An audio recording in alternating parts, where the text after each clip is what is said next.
तर ईव्हीएमवर नको, जुन्या पद्धतीने मतदान घ्या, गावागावात ठराव करा। मार्कडवाडीत शरद पवारांनी ग्रामस्थांना हे आवाहन केलंय। तुम्ही ठराव करा, तुमचा ठराव योग्य ठिकाणी पोहोचवू, असं पवारांनी म्हटलंय।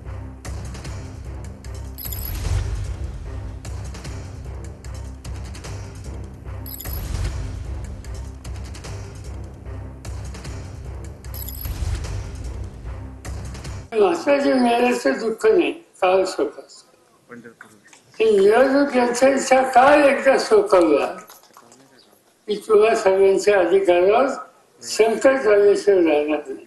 शक्य असेल तर तालुक्यातल्या सगळ्या गावात ठराव करा की आम्हाला ईव्हीएमने मतदान नको आणि आम्हाला जुन्या पद्धतीने निकाल पाहिजे।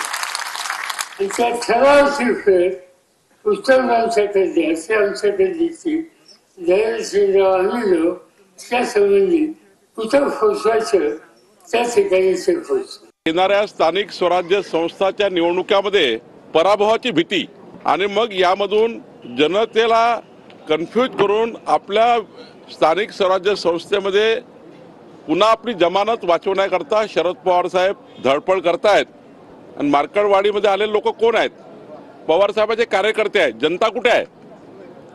मग एवढंच आहे तर मार्कडवाडीमध्ये यापूर्वी ज्या ज्या निवडणुकीमध्ये ईव्हीएमवर मतदान झालं त्या मतदानाची आकडेवारी जर बघितली तेव्हा का आक्षेप घेतले नाही?